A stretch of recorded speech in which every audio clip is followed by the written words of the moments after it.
There are 5 double angle identities that we want to be very familiar with. There are 3 identities for cosine and 1 for sine.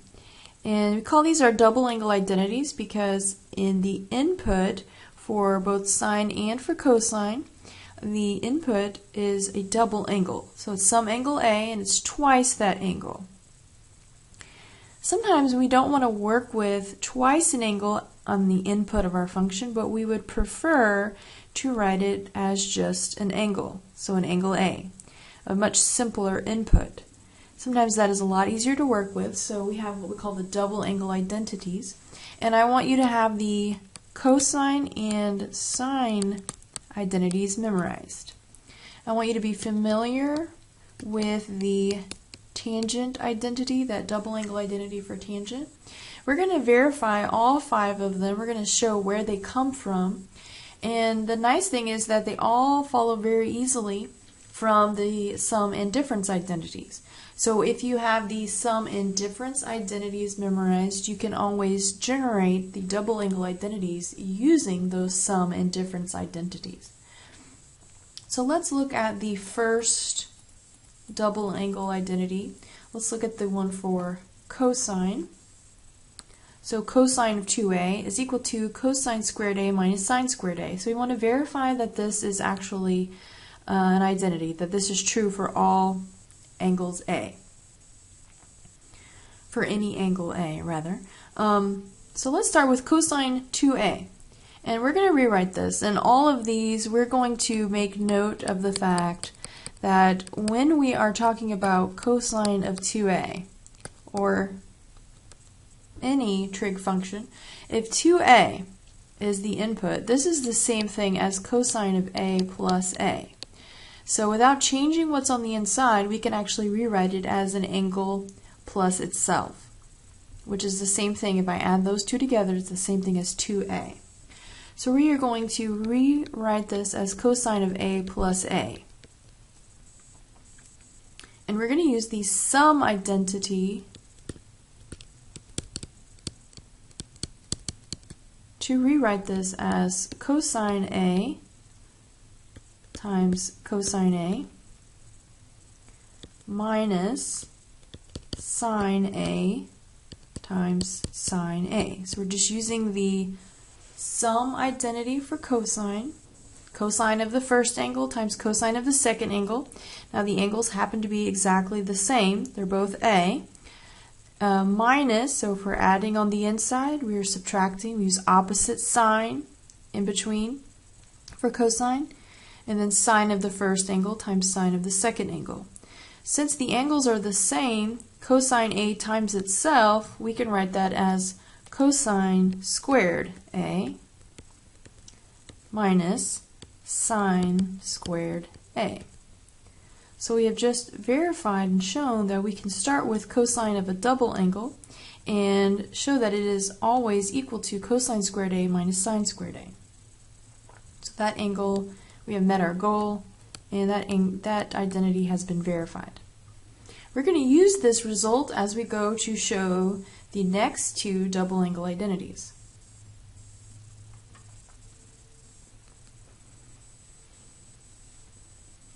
So for the next identity, we want to show or verify that cosine 2a is equal to 1 minus 2 times sine squared a.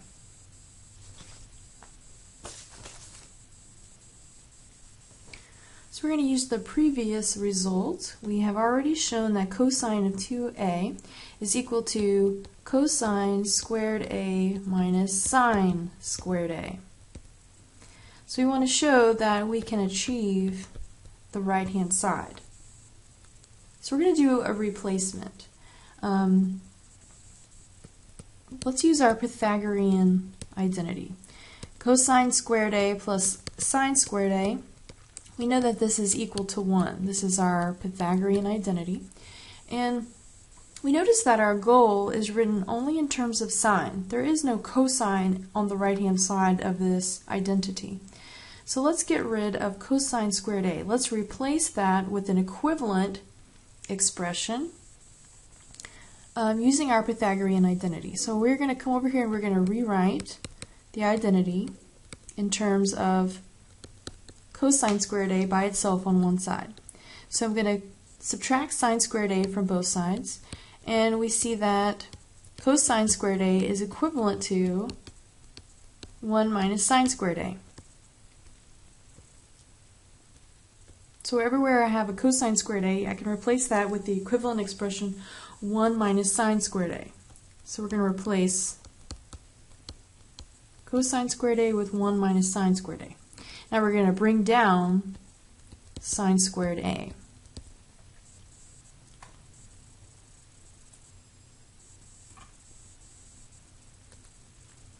And we have 1 minus sine squared A minus sine squared A. This is the same thing as 1 minus 2 times sine squared A. And that was our goal. So using the previous result for cosine 2A, that double angle identity, we can do a Pythagorean replacement, and we can show that cosine of 2A is also equal to 1 minus 2 times sine squared A. So this is another identity that we want to be able to either derive or have memorized for that double angle identity for cosine. And our last identity, double angle identity for cosine, we're going to do very similar things. We're going to take the left-hand side and we're going to show that we can write it as 2 times cosine squared A minus 1. We're going to use that first result. We're going to use that first double angle identity. Cosine 2A is equivalent to cosine squared A minus sine squared A. And we want to show or prove that we can achieve the right-hand side. We're going to use one of our Pythagorean identities again. So we're going to go back to cosine squared A plus sine squared A. We know that's equivalent to 1. And we notice that the right-hand side, our identity, is only in terms of cosine. There are no sines at all on the right-hand side. So let's replace sine squared A with something that is equivalent to that. So let's rewrite our identity, our Pythagorean identity, just to be sine squared A by itself on one side. So using our Pythagorean identity, we see that sine squared A is exactly the same thing and can be replaced with an equivalent form, 1 minus cosine squared A. So we're going to bring down the first cosine squared A, minus, and then behind that minus sign, we're going to replace sine squared A with 1 minus cosine squared A. So in order to simplify, we will need to distribute the negative. So we get cosine squared A minus 1 plus cosine squared A. And then we have like terms. That gives 2 times cosine squared A minus 1. And that was our goal. So we have verified all 3 double angle identities for cosine. You want to have these memorized or be able to derive them using these methods that we just discussed. I want to verify the double angle identity for sine. So we have sine of 2 times A, so twice an angle. And we want to rewrite this, be able to rewrite it as 2 times sine A times cosine A. We're going to start with the idea that sine of 2A is equivalent to sine of A plus A. So we're going to rewrite our input angle as A plus A, and then we're going to use the sum identity for sine. So this would be equivalent to sine of A times cosine A plus cosine A times sine A. So we're using our sum identity for sine, where the first and second angle happen to be exactly the same angle A. Then we're going to simplify. These are like terms. So this is the same thing as 2 times sine A cosine A. So when we add like terms, we end up with our goal. So we have verified the double angle identity for sine. So you want to have this memorized or be able to use the sum identity to actually derive it. And lastly, we want to verify the double angle identity for tangent.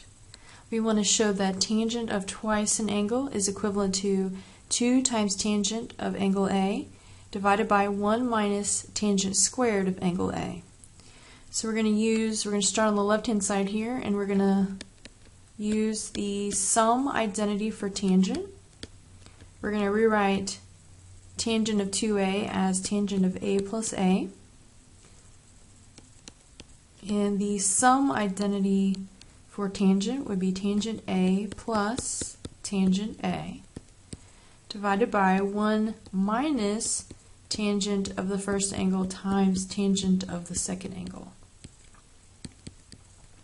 So very quickly we see that we have like terms at the top, so we can write that as 2 times tangent A, and then 1 minus, we have tangent A times itself, so that's tangent squared A. So this is our goal, and we have just verified the double angle identity for tangent using that sum identity that we should be familiar with.